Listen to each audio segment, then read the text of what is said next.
Hi everyone, my name is Angel.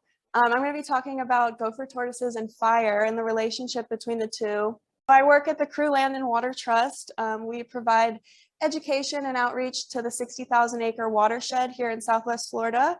We have 4 different trail systems, and these bottom 2 here are where we see gopher tortoises at the Crew Marsh Trails and the Cypress Dome Trails. You can go to the next. So talking about fire, what is a prescribed fire?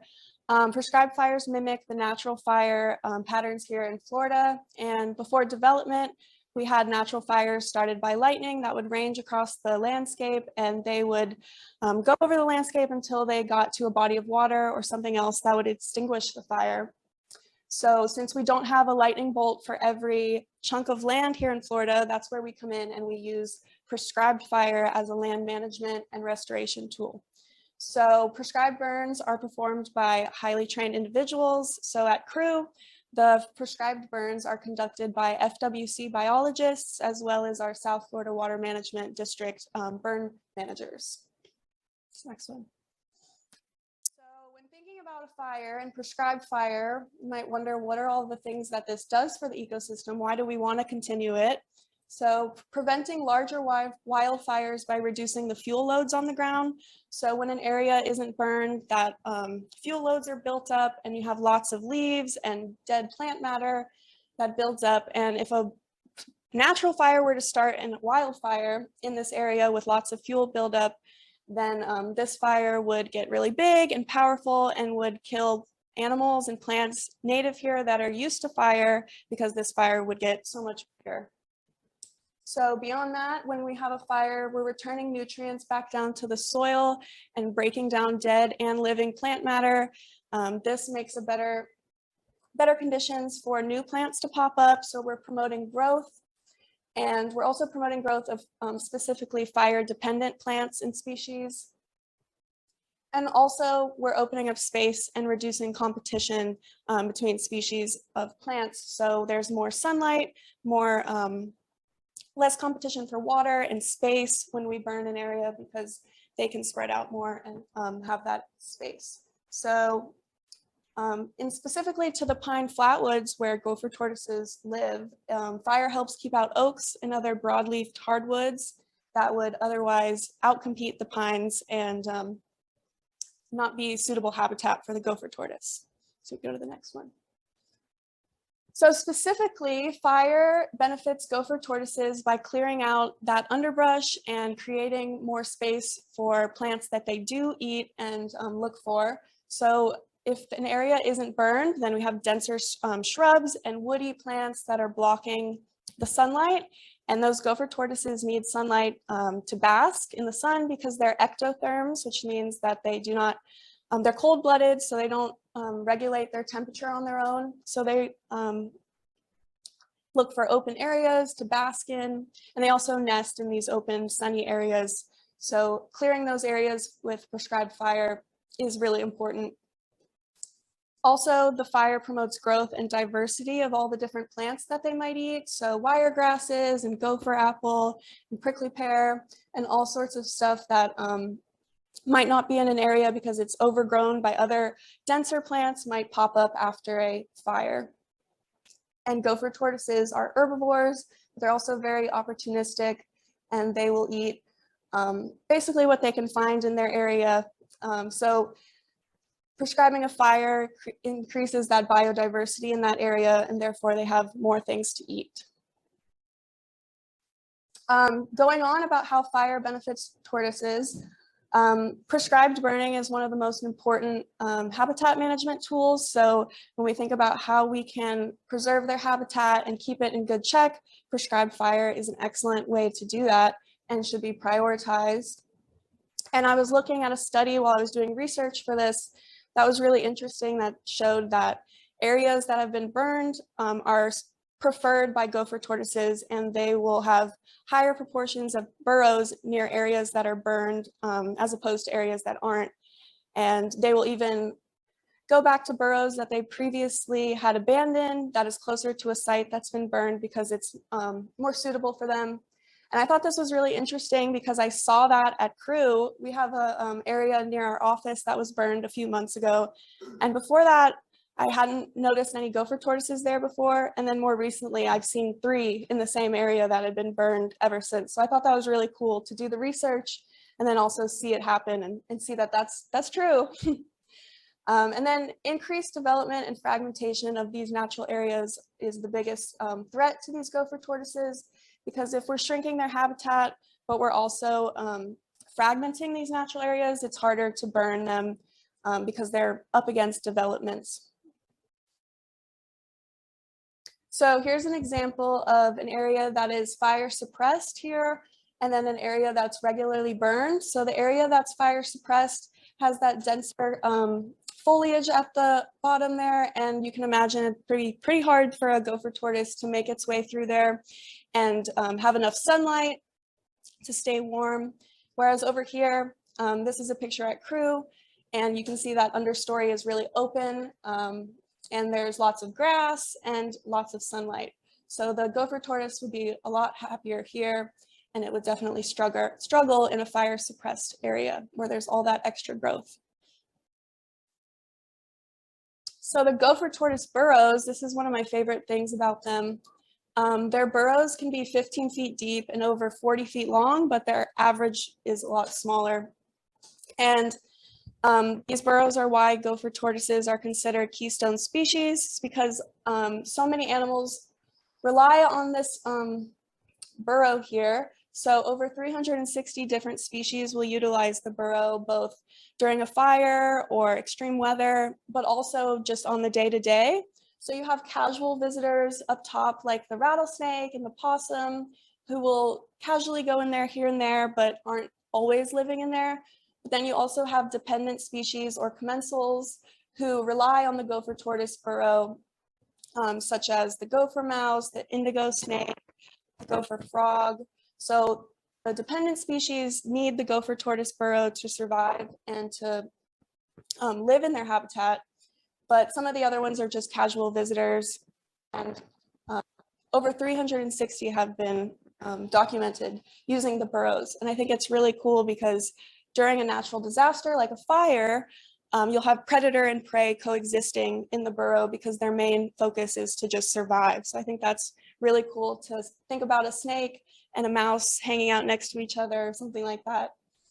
And so since all of these species benefit from their burrow, these species also directly and indirectly benefit from fire.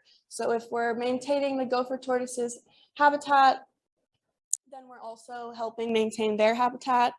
And we're also helping some of these animals find food and just overall make their habitat better.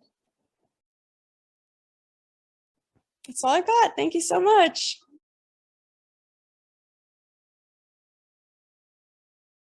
You know, I'm not sure about the property here. I'm assuming since we're closer to development, we wouldn't. That's the problem with fragmenting wild space, is it's harder to do those prescribed burns, but there's other practices that help clear up that underbrush without fire, which would be useful for the gopher tortoise.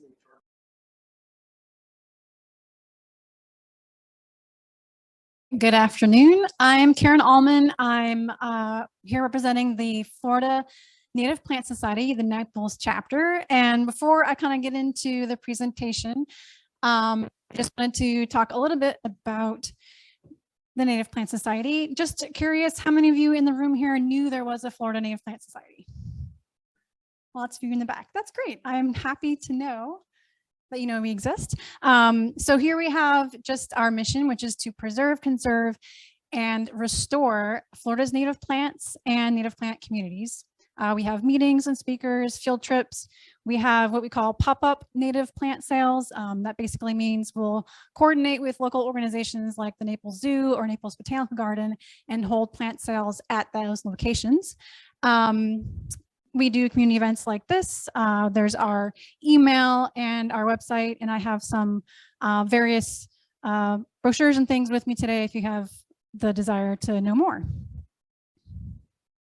So before we go into the specifics for some gopher tortoise native plants, just wanted to talk about why native plants are such an excellent wildlife value.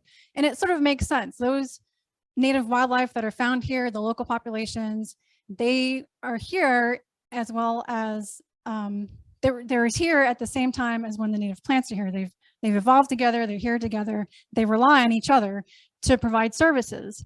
So for example, the sort of classic example of milkweeds and monarchs. Monarchs need the milkweeds, and they have sort of that relationship together. So you have host plants, you have wildlife foraging on native plants. They even use native plants as nesting material.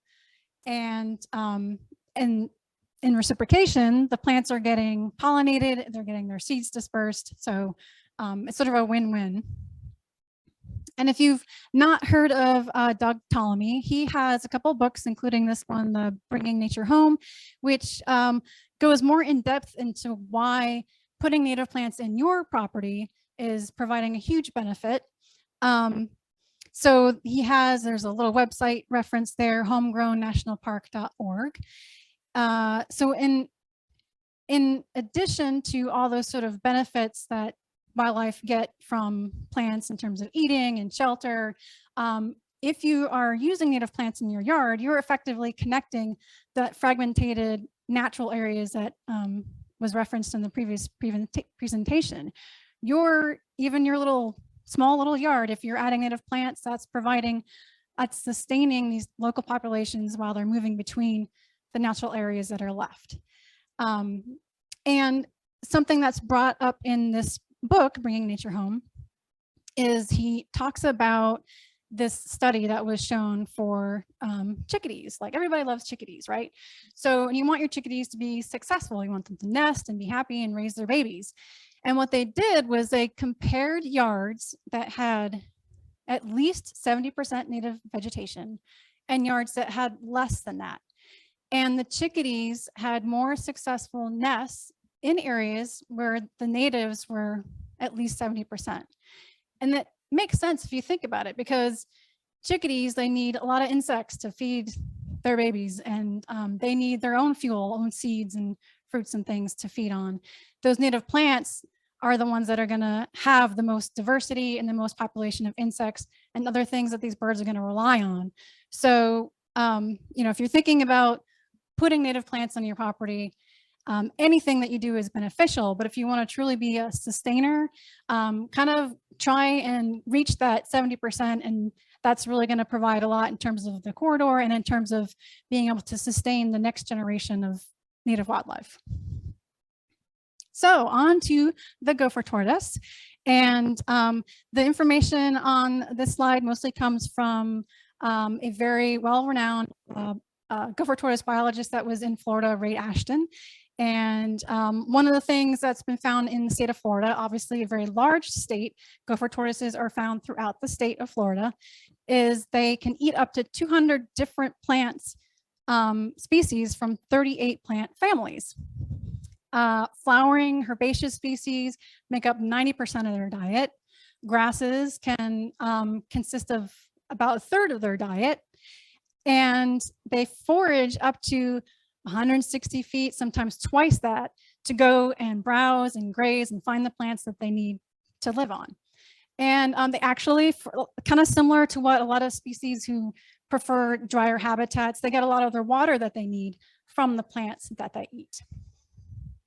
So Florida Fish and Wildlife Conservation Commission, I have a little reference to the website there in that purple banner. They do have this very, very comprehensive, I would say, list of plants that tortoises have been known to eat. But I just want to have a caveat that the list, when I say comprehensive, I mean it does include some plants that aren't native, and it includes kind of a broad base. So just if you go and look at that list, just be aware when you do and look at those categories of how they're putting the plants on there.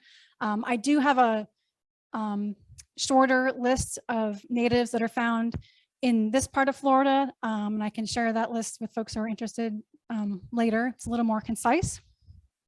But what's interesting on the FWC list is they have designations in terms of whether a plant is considered very high level or high level forage, meaning the tortoises are actively seeking out these plants. They prefer these plants. They're providing the most quality forage for the time they're spending out looking for plants for food. So the plants that I include in this presentation pretty much fall in these categories. So grasses, about a third of their diet. Blue maiden cane, which is more of a sort of wetland plant. It spreads by rhizomes. Apparently it is favored by tortoises, is a good forage species. Muhly grass. Some of you may have seen this grass. There's the picture of it there on the screen. It has that lovely purple haze flower to it. They use it a lot in landscaping here, in commercial areas, roadside medians. So it's definitely something that you can purchase and is really good for the tortoises.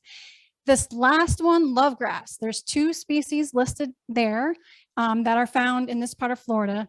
And I would say, similar to muhly, it is a beautiful grass to use. It's a clump grass, and it's underutilized, I think, in landscaping in this area. Its recommended use is a good border plant in a wildflower garden or some similar location. You can see it being used there in that photo on the screen. Again, it has that beautiful pink purplish haze when it blooms in the fall. It grows a little bit shorter than muhly grass, so you can even have some, height difference if you're, looking to see different types of height in the things that you're planting in your yard. And again, very good for tortoises and other wildlife. And I think it's something that could be used more in landscape.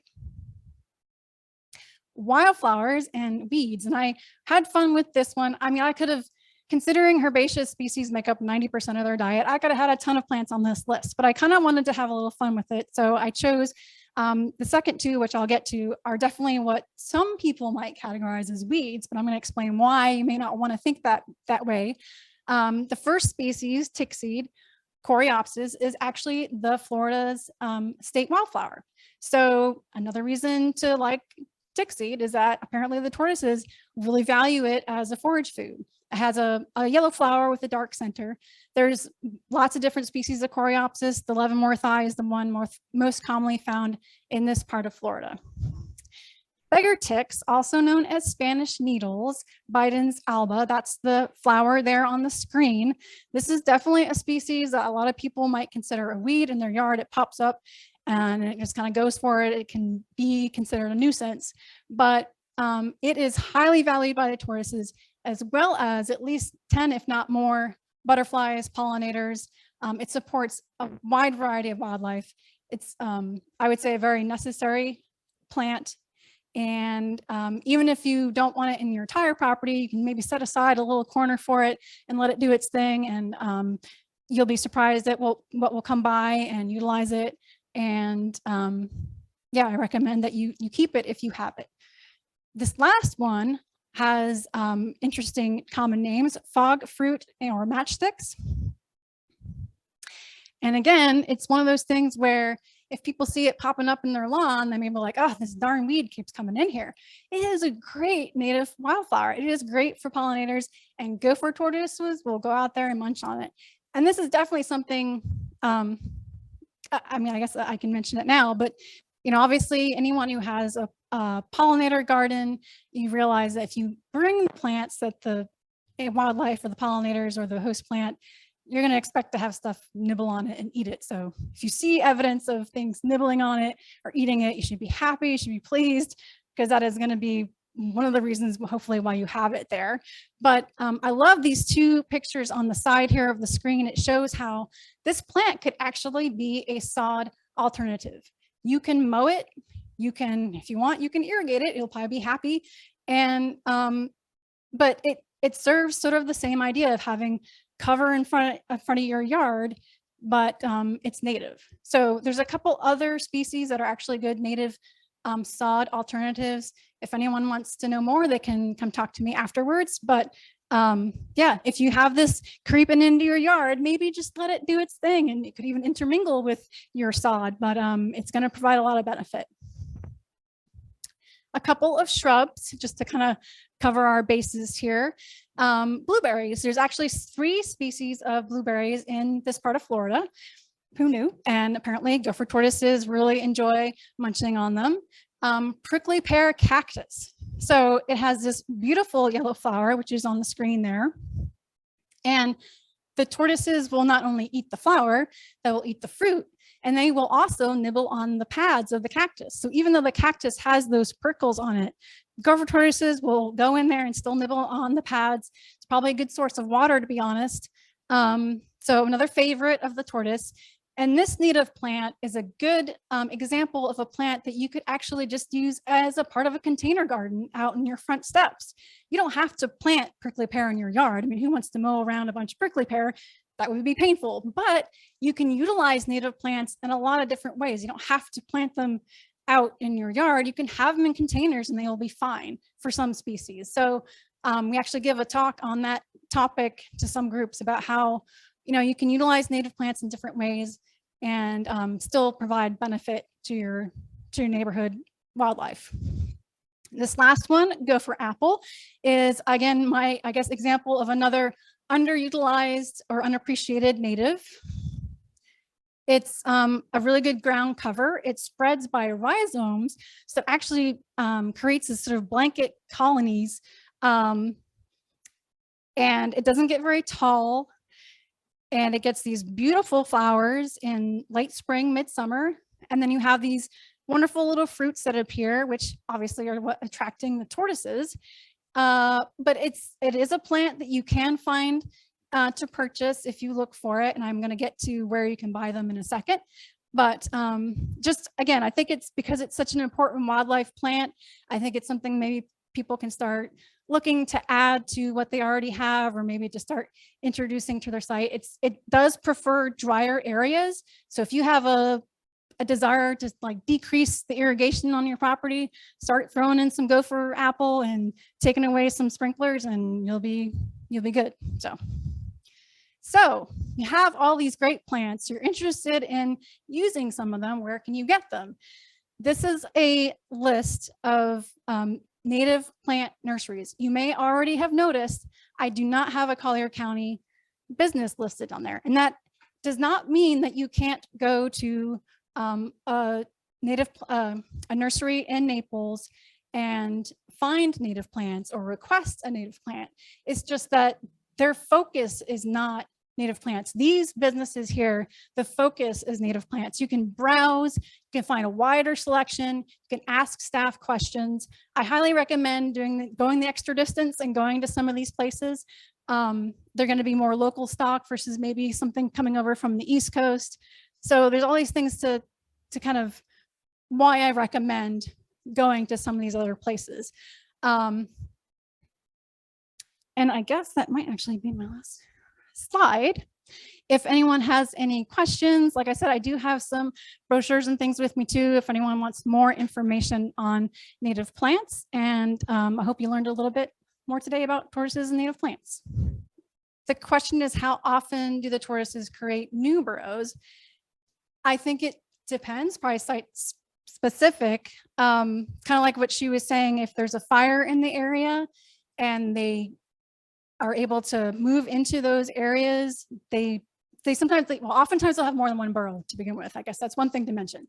They do tend to have more than one burrow that they utilize. So, but I guess I don't know, and maybe Brittany knows more specifics, but I don't know if there's technically a timeline as to when they would start a new burrow versus not. But they do tend to have more than one, and they will, if conditions degrade and they can't find food, they're going to move. So, but if conditions are maintained, they can find food, mates, all that, they could stay there for quite a few times. I mean, you can radio track tortoises and to the same burrow for, I believe at least a year or something that's been shown. Do males and female tortoises stay in the same burrow? To my knowledge, no, they do not necessarily. Occasionally, you will find more than one tortoise in a burrow. It's not common, and I don't think it's consistent.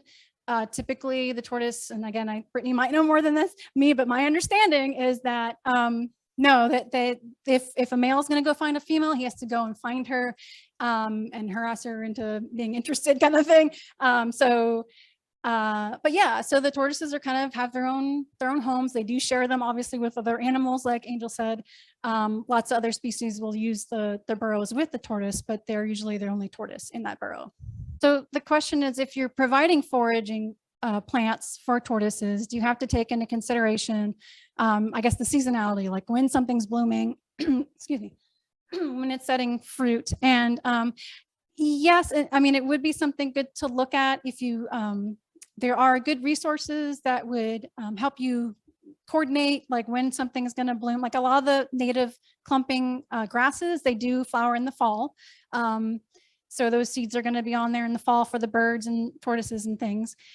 And but obviously a lot of wildflowers would be spring, summer. So you can certainly look at some of that. You know, some stuff does better in shade versus sun. The Native Plant Society website, they have a nice little search engine that you can put in the name of a plant, and it gives a lot of the things I had on the slide, like recommended usage, how tall it's going to get, soil type, all these things. So it certainly helps to take that in consideration. So you're always going to have something there for wildlife to, whether it's winter or summer or spring. If you are enjoying watching this on YouTube, please like and subscribe for more.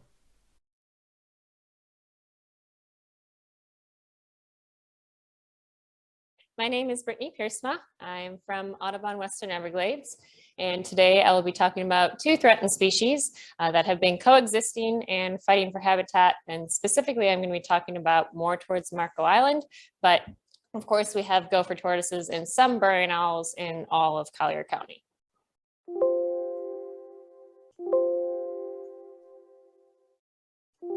Maybe not.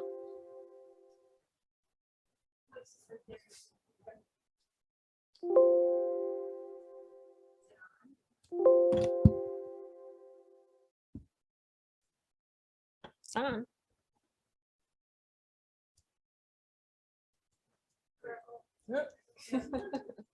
Okay. So to give a little background about our organization, I work for Audubon Western Everglades. We are a nonprofit, and we originally were founded in 1961. We are the local chapter for Collier County. So you may have heard Audubon in general. There is a national Audubon. So we work with a lot of different organizations, and we cooperate with all these programs. But we have three main conservation programs that we work with, and that is our Shorebird Program. So you may have seen us out on the beach educating about the migratory flocks that come to our area, the Burrowing Owl Program, which we have a lot of volunteers that are involved with.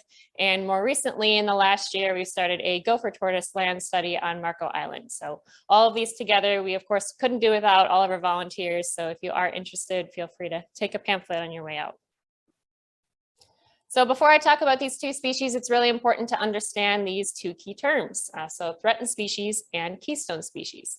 So threatened species, both burrowing owls and gopher tortoises are threatened species. So they are protected in the state, but they have different protections in some ways. So if you look at a burrowing owl, they are protected as a state threatened species, but they also have the added protections as being under the Migratory Bird Treaty Act. So that gives them some more federal protections that helps us out, especially when we have any kind of development going on in an area, that people get proper permits and we make sure that they're protected and moved out of the way. Now, gopher tortoises are only federally protected in a very small portion of their range. So if you look at this map on the bottom of the screen, you can see that all of the green within most of Alabama, Georgia, and down into where we are in Florida, they are only listed as a threatened species, but there's a small portion of their range in Mississippi and parts of Louisiana and a small tip of Alabama that they are federally protected. I foresee going towards the future, this may change. It's a lot to do with us being able to understand more about how they're living and their numbers, especially with the increased development in our area. Now, keystone species is more directly related to the gopher tortoises. So if you may have heard, if I came up to my table today, that a keystone species essentially is what Angel is talking about, that they're providing habitat for so many different species living inside their burrows. As she mentioned, it can be temporary, it can be long-term. They documented over 360 species. Obviously, in our area, we have different ones in different areas. They may be using this as a short-term refuge, or they could be in there constantly. Related with the burrowing owls, that is one thing that we are directly trying to understand more of the relationships between the two on Marco Island, because we have seen that these species that's in our area that would typically dig their own burrow on their own, they are now using some of the gopher tortoises burrows, whether they're abandoned or not. Sometimes they're fighting for the habitat. So it's something that we're trying to learn more about while we're doing all of our research. So I'll start with the burrowing owl. Burrowing owls are a ground dwelling species. They are very small. They're only about 4.5 to 9 ounces. Essentially, they're about the size of your hand. A very tall, small animal, but there's about 22 subspecies worldwide. In our area of North America, there are 2 subspecies. So there's a Florida burrowing owl and the Western burrowing owl. As I mentioned, our Florida burrowing owls are very unique because they are digging their own burrows, but the Western burrowing owls actually only use abandoned burrows of other species. So including tortoises, but a variety of different creatures that are within their area, they kind of take refuge and find homes in that way. The oldest known burrowing owl that's been documented was about 10 years old, and a lot of that is through banding. So we are going to increase our banding hopefully this summer on owls. Essentially, it's like putting little ankle bracelets on them so we can track how old they live, how successful they are in their nesting. But we have discovered in past years, a previous biologist that was banding these owls, that most of the owls on Marco Island aren't living past 5 or 6 years old. It seems to be that that's the length that they're able to survive because they do have a lot of threats in the areas that they are living. So as I mentioned, in Florida, they do dig their own burrows, and their burrows can be up to 6 feet long. Now, compared to the tortoises, they are going to be laying their eggs at the end of that tunnel, and because that is where they're going to keep those eggs safe and incubate them, because they are a bird and they're a mammal in that way. But in our area, they're going to lay probably about 2 to 12 eggs. The most that we've seen total of chicks coming out of a burrow is 7. That's a very large number. Typically around 3 to 4 is more average. It takes them about 6 weeks before they can fledge, meaning they're capable of flying. So that's a lot of time that they have to stay protected from predators. And at that point, it's always fun for our volunteers to be able to watch them learning to fly. It's a good time. I will mention we are in peak nesting season right now. So if you want to see any burrowing owls and chicks on Marco Island, definitely drive around. They are private properties. So make sure to stay in your car or at least on the sidewalk. But there are some couple public areas on Marco Island, Leland Bike Path by Mackle Park, and along Winterberry. There's different areas you can check them out this time of the year. The one unique thing that the burrowing owls do is they decorate their burrows, and it's thought that there's a couple different reasons why they do this. Number one would be just to establish that the burrow is their own. So a male will typically start decorating to attract a female, and it essentially tells all the other males, I've established this territory, and this is where I want to bring a mate, and then hopefully nest and have chicks. Another reason would be that we think that it's concealing the scent of either their eggs or their chicks inside the burrow, because a couple of the items that they use can be pretty stinky, such as feces. It's very common that we find dog feces and a lot of the mounds of these burrows, but they can also use tortoise scat, which we've been seeing more commonly used. Any other mammal scat that they find. That's one of their favorite top items that in most decorations, we usually can spot that out over everything else, but they do use a lot of other flashy items as well. We have to keep a lookout for anything that can become entanglements. Now masks are a big thing that we have to keep an eye out for. We're finding them at many burrows. So it's really important to keep your trash in for all species, but during burrowing owl nesting season, if they find something like string and twine, that can become a threat to a lot of their chicks. And then a third reason that we think that they're doing this is things like the feces can also bring a food source for them and their chicks. So when they have things that are going to be attracting bugs, small lizards, that's really an easy way that they don't have to go out and hunt. They can just have food come straight to their burrow. So it's kind of a simple way to live, especially when they are raising chicks. So I'll give a quick summary about our burrowing owl program. Initially, this burrowing owl program started from Nancy Ritchie. She was a city environmentalist on Marco Island. So she started this program because she noticed that burrowing owls was starting to move to Marco Island. They weren't originally always there. Last year, we had about 179 pairs in the island, but she only started with about 4 or 5 pairs. So it was a very small population that over time, herself and volunteers started protecting them in order to ensure that everyone was educated and that they could continue to be able to inhabit that area. Two main volunteers that really helped her out were Jean Hall and Carol Tennis, and Jean Hall's in this audience. You can ask her questions afterwards. But these two volunteers, once Nancy was starting to leave the city and start her own consulting job, they realized that they needed help. There was a lot that needed to be done in this area because all of these postings need to be continually maintained and weed whacked. So they reached out to Audubon Western Everglades. From there, Audubon took over the program and assisted by getting more outreach of volunteers. And that is where our owl program went from there. We also did have a biologist previous to me that helped with banding the owls. So we're hoping to continue with that this season. And this is actually our highest number of volunteers that we've had so far. We're reaching about 70 volunteers and we get requests almost weekly. So it's great to have all the public support for this program. So how are they adapting to living on the island? There's a lot of different ways they're adapting, and compared to other species that we've seen, it's pretty crazy that they're adapting to burrowing right next to development, right near roadways, in people's front yards. In some ways, there's benefits to having structures for their burrows. So sidewalks can prevent their burrows from collapsing. Going in different areas can keep them from maybe further predators that would be living more in the areas of grasslands or near the forest areas of Marco Island. But of course, with all these adaptations comes a lot of threats. Car strikes are number one. Car strikes are the biggest threat to these owls. They fly low, and a lot of times they're feeding in the early morning and late at night. So it's really important to drive slow. We tried to increase signs in the island, but that's definitely the biggest threat to them. Aside from that, of course, with all of the cars, development, vacant lots that can come across people that aren't aware that where their burrows are located. We constantly have people reaching out to us to make sure we can get them posted as soon as possible.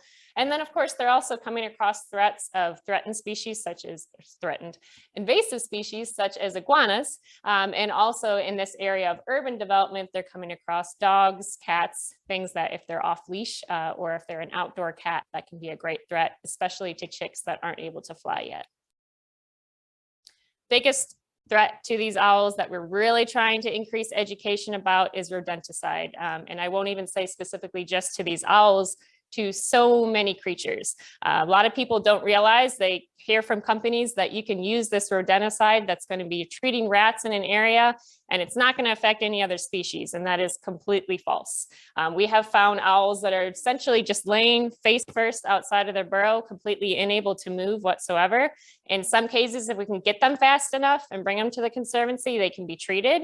But in most cases, we have 200, 300 sites on the island. We're trying to keep track of everything, but it can happen very quickly. These animals are going to be opportunistic feeders as well. So they're going to go after deceased rats that they find. And if it's a rat that just ate the rodenticide, that poison is going to go directly to that animal. But this is widespread, affecting all birds of prey, a lot of different mammals. I'm sure it's affecting amphibians and reptiles in ways that we don't even know. So it's something that we need to work on. There are alternatives. And that's what I really want everyone to know. This is one on the bottom right. It's called Good Nature. It's a CO2 trap. Essentially, the rat goes up, a trigger hits that rat right in the head. It instantly kills the rat. No poisons, no toxins used whatsoever. There's also snap traps. I would tie them up, especially if you're near pets or anything like that. But there are alternatives. I've seen this at so many homes on Marco Island within feet of owls, condos, hotels. It's something that I'm really trying to push to start working with these groups that a lot of people are having come to their homes to place it there. They're just not being educated appropriately. So I'll move on to gopher tortoises. Gopher tortoises are a terrestrial reptile. They did originate around 60 million years ago. The reason they get their name is that they dig burrows like that of a gopher. But if you look at their front legs, you'll see why they're so suitable at digging. They have these excellent scales, nice claws. The back legs are really not for any purpose of digging. They're more like that of elephant feet. They're really just used for walking around. If you look at the photo on the left, that is that of an adult, but the one on the right is that of a hatchling. So hatchlings are only about 1.5 to 3 inches, very tiny, but they are that bright yellow color. I always tell people that are concerned about mowing in gopher tortoise habitat to walk around and look first, because these hatchlings can pop out really easily when you're looking amongst the green grass. But they're very tiny and they start digging their own burrows almost immediately. When they're young, they'll start digging these tiny 3-inch burrows that you'll find. So this habitat is really critical to make sure that you're not walking around unless you're aware of what their habitat and their burrows can look like. Now they can grow up to be about 8 to 15 pounds. So a pretty big tortoise, definitely not the largest in the world.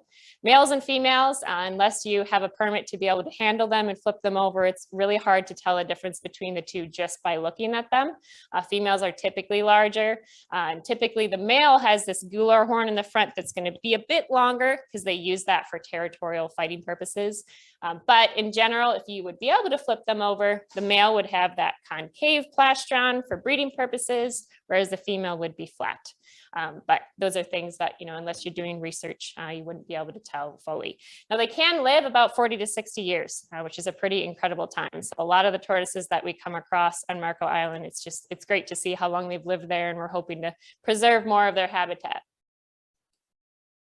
So their burrows, they can be up to 40 feet long, but that is pretty extreme for most, especially in our area. We've seen probably about 15 feet is average. I've definitely seen 20 in some areas, but they require well-drained sandy soils.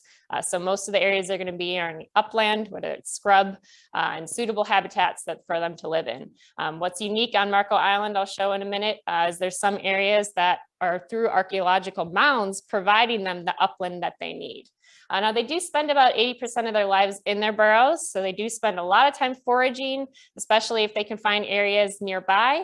But a lot of time they're just spending, in there, taking refuge, protecting themselves from predators. Now compared to the burrowing owls, they are laying their eggs at either the entrance in the sandy mound or right kind of in the mouth of that burrow. They're a reptile, so they're not going to be incubating those eggs. They're going to require that sunlight to help with that incubation. So our Gopher Tortoise program is about a year old now. We're a little over a year, but essentially what we're doing is we're trying to understand the unique population living on Marco Island.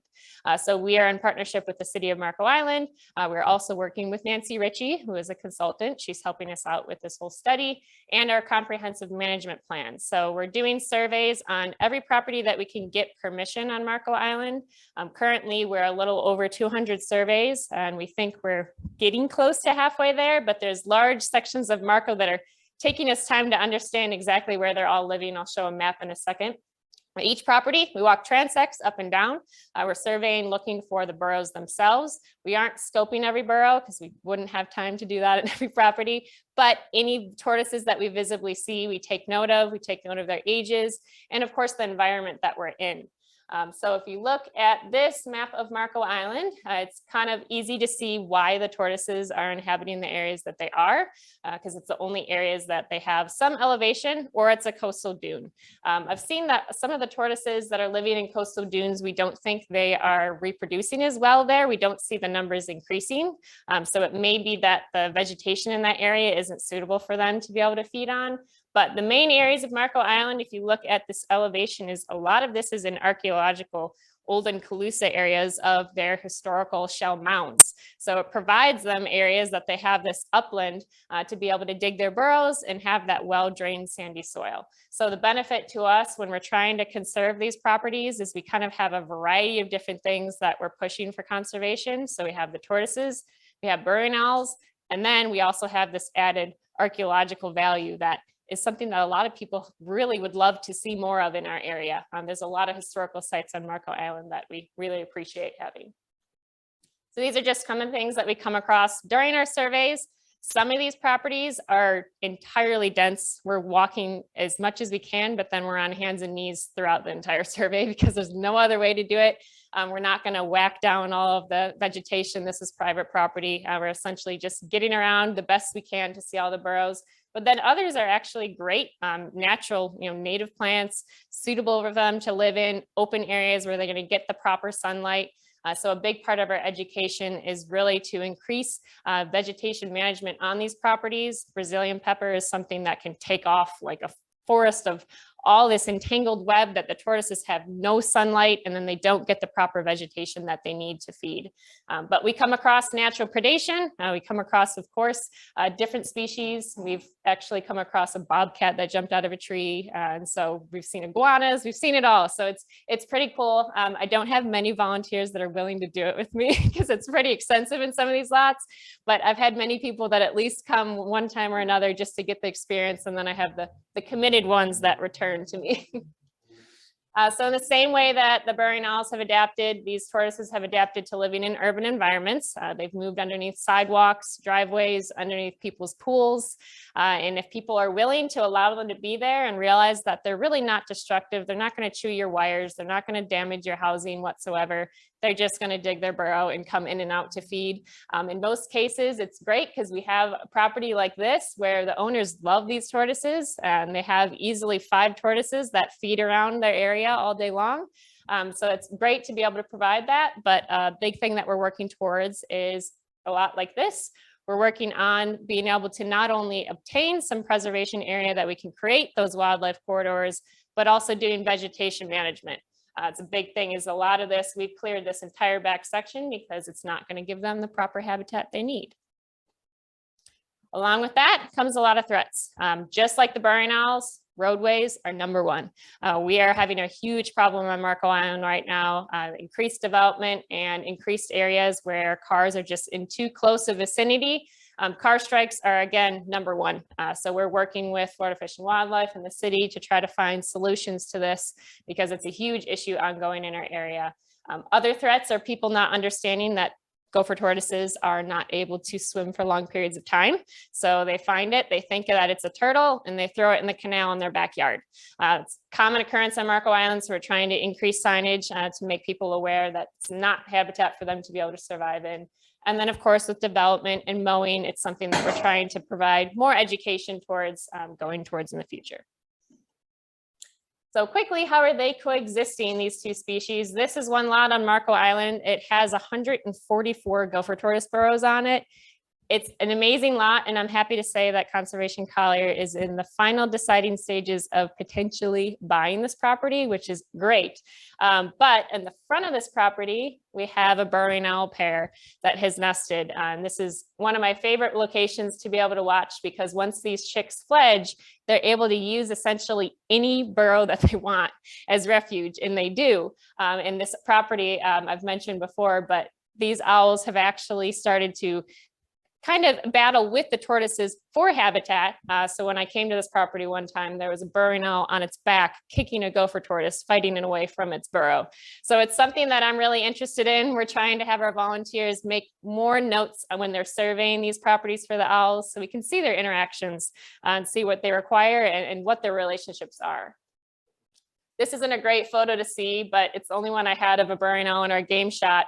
This is the burrowing owl on the right side. I've noticed that on our gopher tortoise lot, the burrowing owls are coming at night to feed in the gopher tortoise burrows. So just as they're providing habitat per se, it's providing a food source to these burrowing owls because, as we mentioned, they're providing all these commensal species, and that's what these guys need to eat. So they're looking for the snakes, they're looking for the insects, they're looking for small rodents. So it's cool to see that this owl doesn't even live on this lot, but he knows to feed at nighttime in all those gopher tortoise burrows. All right, any questions? Yes. They do take nesting material in the burrow for burrowing owls. They'll bring in grasses, they'll bring in any soft things that they can find, but that's also where they may bring in if they find string and objects that can be harmful as well.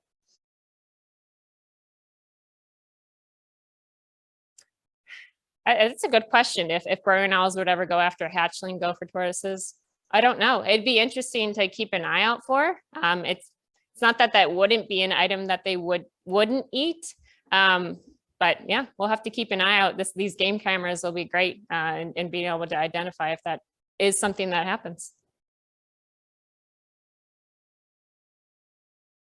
What I've seen, and Becky can attest to this as well, on Marco Island, it seems to be all year round. There's definitely peak times. So obviously we get kind of a cold streak from November to February. So that's typically going to be the only cold time of year that we'd see less activity. But I personally have seen hatchlings pop up almost all year round in that area because we're surveying all year round. So it's great that we're able to see that for gopher tortoises.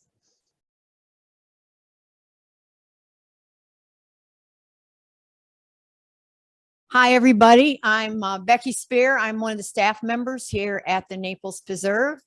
We're right in the city of Naples. We are also a Florida Communities Trust property.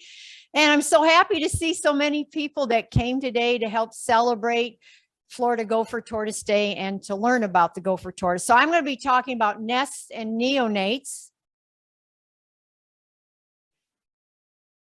So Florida Gopher Tortoise Day, they set the date, the Gopher Tortoise Council, they set the date as April 10th. That's the traditional day. And for those of you, Marco Island's going to be celebrating on April 9th. But this year, the 10th falls on Palm Sunday. And we changed it here at the Naples Preserve because they have a set date that falls during the week lots of times, and we can't have families come to learn or people that are working. So we want to hit the biggest audience that we can. So we changed it to a Saturday in March, and it's usually towards the end of March because March 25th, which was yesterday, is when the nesting season begins here at the Naples Preserve. So it's varies with location when they start nesting, but here at the preserve, it runs from about March 25th till the end of May, with most of the nesting being done in April. However, we are pretty sure there's a second nesting season here in November, December. We found a lot of evidence, and we have one more thing to find. We have to find one nesting to prove that the gopher tortoises in Collier County are not the same as the ones in the rest of the gopher tortoise range. So we're going to talk about the burrow again. So people want to know where they lay their eggs. So the opening is called the mouth on the gopher tortoise burrow. And then all that sand you see out front is called the apron. Females often will lay their eggs at the burrow, and this is the area where they will normally nest. Now, nothing's 100%. I'm going to show you later. Things can vary. I've seen them nest at other burrows. I've seen them nest at juveniles' burrows, and when they go to cover the nest up, they actually cover up the entrance to the burrow for the juvenile. So she's, scoping around to see where's the best place for her eggs. Is there food here? Is this the right temperature in this area? And I've also seen them lay right on straight flat ground. This one, I saw this vegetation moving. I went over there. What? She was covering up her nest. Now people come in and they'll say, oh, there's a burrow out there digging its nest. Well, this was what, if you've been out here, you've seen this, I'm sure. When they come out of the burrow, the sand kind of slides back down in there. So, they're neat. They're cleaning house. They sweep it out. She does not dig the burrow of the nest with her front feet. It is strictly done with the back feet. So this is what you'll see. And if you notice, she'll take, like there goes the right foot. Now she goes down with the left foot, and she'll alternate. And when you see them from a distance, you'll see that movement up and down, up and down. So they could be laying eggs or they could be digging the nest. Their foot on a tortoise, you don't see the toes. They're up inside the foot. It's the claw sticking out. So she can't cup her foot to lift more out. So they kind of push it out. So it's really hard work. I'm glad I don't have to do it. They can sense if there's enough moisture there, if the temperature's right. It's just amazing what they can seek there. So here's laying eggs. And a matter of fact, if any of you were here earlier, that first female that you see, the first tortoise you see when you go out here on the boardwalk, this was her laying eggs right out here. The eggs are soft, so they don't break when they hit, and then they change. They're more like a bird egg or that, more like glass. If you notice, her legs are kind of down in the hole. When they dig this vase-shaped hole, they actually leave a couple little foot places there for them to put their feet so they can be down farther in. Can you imagine doing this and not seeing what you're doing? I just think it's amazing just doing it with their back feet. So for reference, the eggs are about the size of a golf ball. So you can see the size on them. This was one of the nests we had. This one had 12 eggs in it. So the number of eggs can vary. Just shows you they were in 3 layers. And to give you a reference, like 8 centimeters, you see there, that's about 3 inches under there. So they're going to dig down as far as they can. And when they go to hatch, the ones on the top are going to hatch first. All the eggs don't hatch at the same time, because think about it, there's going to be a temperature variance in that nest. The ones on top are going to hatch first, and then it works its way down. This is covering the nest. So if you ever see this, so one reason I want people to see this, if you're out here and see this, so you know what nesting is, you can get a hold of us so that we can mark the nest and know where it is. This is Martha, and it almost looks like they're doing a little dance, doesn't it? And she does it with her back feet. She's pushing that sand down. And if you would happen to go and dig in there, which you shouldn't do, you can't even tell that that area was disturbed at all. She packs that right down exactly the way it was. It takes about an hour for the whole process between digging and laying the eggs and then covering up. She even went, there's some wax myrtle there. When she got done, she even took some of that and put it over the top of the nest. And you'll see, I mean, I had a lot of this, but I cut it down, but they'll like turn and she'll smell the ground and all kinds of things. It's really amazing. So the eggs on here at the Naples Preserve, it takes about 92 to 108 days for them to, I'm going to say emerge. I'm going to talk about emerging, because the eggs, when they hatch, they stay underground for a little bit.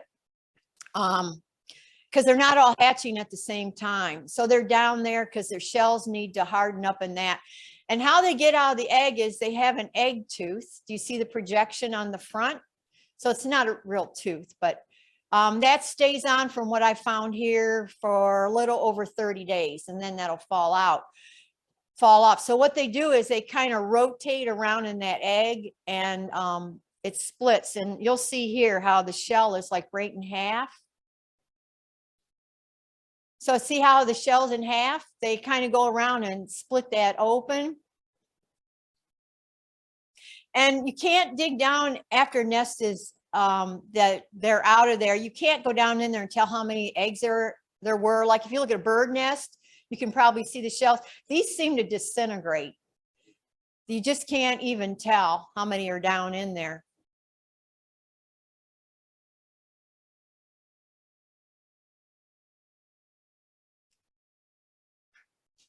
So now watch down at the bottom. Okay, what I want to, this is a game camera we had on there. I had 2 of them actually. You can see the one in the photo. So if you look at the bottom of the screen on the right-hand side, there's the time. This is 7:17 in the morning. And if you look under the 2012, there's a hatchling there. So this is a nest that was hatching. Do you see it? So I'm going to call it, it's not a hatch, it's a neonate. I'll explain that a little bit later. But I want to show you, they don't all come out at the same time. It's like not like a mass. I'm finding there can be quite a bit of time. So that was 7:17. So our next one we've got is 7:46. Now watch. It's above the 2 and the 2012. Do you see that neonate coming out of the ground?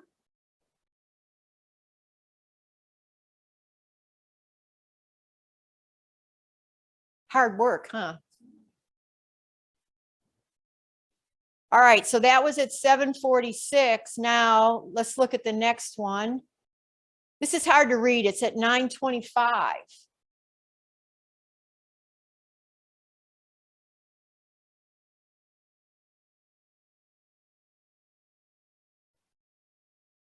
And there you can see it moving.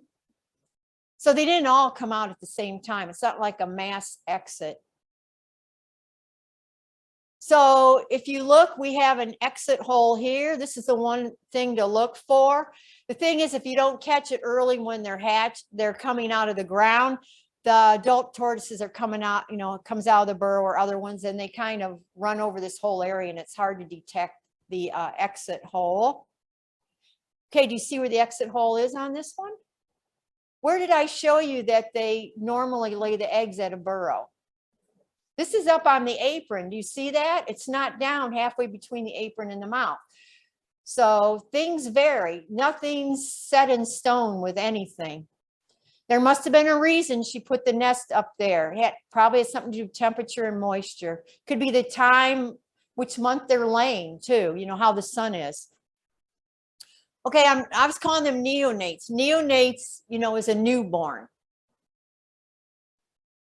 So hatchlings later, they're neonates right now. So let me show you some things about a neonate, some physical characteristics.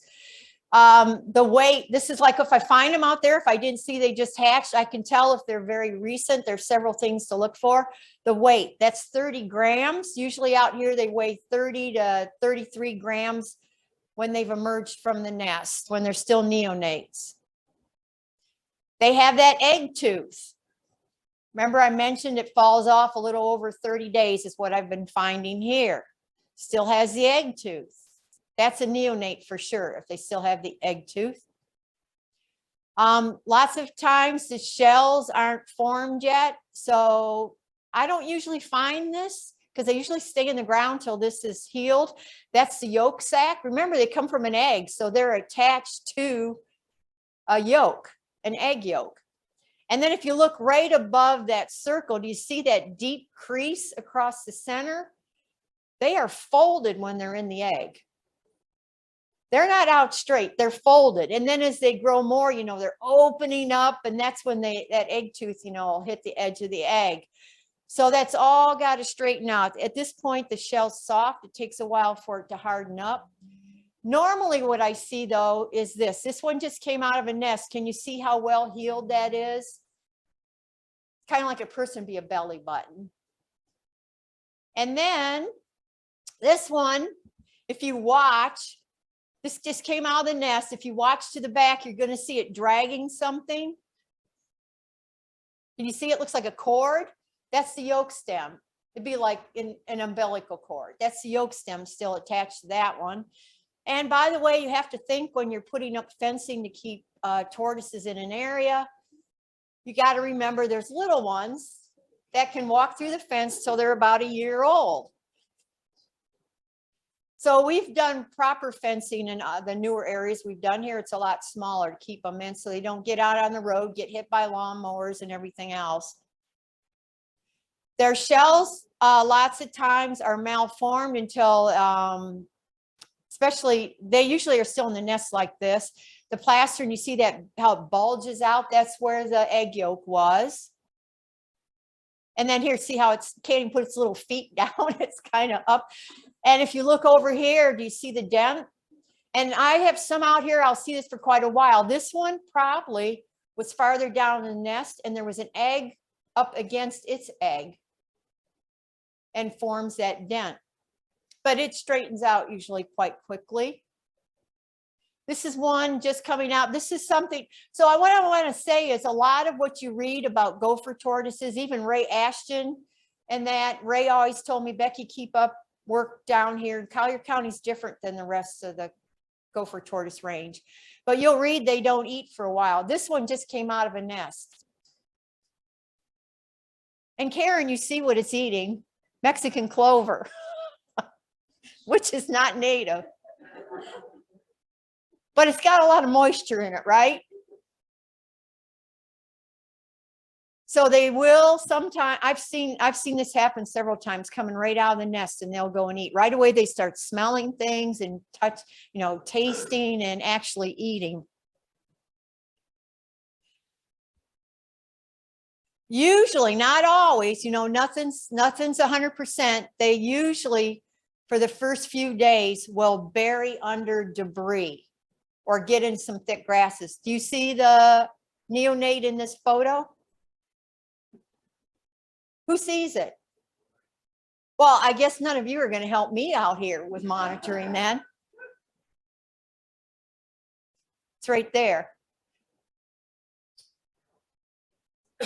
They're really good at hiding. And that's the thing too, the young ones, you know, they're not the coloring of the adults. If they're in like grasses, the way the sunlight comes through the grass and creates shadows, they're extremely hard to see.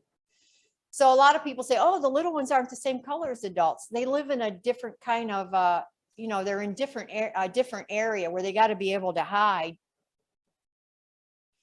But this one, by the way, these hatched last July 31st. This is the one, it dug its first burrow. It is 5 days old, was digging a burrow. So as far as when they dig a burrow, could depend upon where they're living. Is it easy to dig here? Do I have good cover otherwise? So that can make a difference. So that's the end of that. Does anybody have any questions? Is the shell part of the animal? Does it grow as the animal grows? So when you look at the shell, I have this in other presentations. You'll see it has growth rings. There's scutes, those plates on top, they're over the bone, and that's keratin. It's the same thing your fingernails and hair are made out of. It grows on the outer edge. So you'll see growth, they call them growth rings. And one of the great myths out there is that you can count those rings and tell the age of the tortoise like you do trees. So I'm speaking from here at the Naples Preserve. I did a presentation where I showed people and they were guessing the animal was 7, 8, 9 years old by counting the rings. It was 26 months old. So what I was trying to prove to people is just because what was the results at site A, your research results, are not necessarily going to transfer to site B. And I would say that's even here in Collier County. The ones that live at Barefoot Beach or Del Norwegans could be a lot of different from where we are here. We're more inland, or if, you know, other places in Collier County where you're inland more, behaviors and everything could be completely different because they're living in a different type of habitat. So the reason, you know, down here, our tortoises at the preserve are active probably at least 360 days of the year. You'll see them out and they're eating here in the winter. You go farther north in their range, it's cold, there's no food. So they're not eating, you know, they're staying in their burrows. So of course they're going to grow faster, right? And even out here on the property at the Naples Preserve, the growth rates vary as to where they're living out here, as to what kind of food they're getting. The Mexican clover, when they're in those areas, they eat a lot of that. And their shells are thinner, they're softer, they grow a lot faster. But see, they're not getting the variety of food that they need. They're missing something. The ones that are in the real scrub where they're eating just native plants, they're not eating as much, but they have a good hard shell. They're just a lot healthier animals. So there's a lot of studies going on here, a lot of things I send up to FGCU. They're working on the growth rates right now. And we've worked with a lot of them. Karen Allman's husband is going to be here in June. He teaches at FGCU. He's a big tortoise researcher. And he's going to be doing a project out here too. So the goal for a lot of us down here in South Florida especially is to prove to FWC that the gopher tortoises in South Florida are not the same as in the farther northern parts of the range. They should not be translocated north at all. There's a big difference. So I'll get on my soapbox now. I better get off. Okay, does that answer your question? And it is, you know, the shell, there's bone under that, and their vertebra in that, those are the ribs, the shell underneath. So they, you know, they can't climb out or anything like that. But if you look at them and you see that original thing in the middle, that's, if you could take that all and just shove it together, that was it when it came out, when it hatched.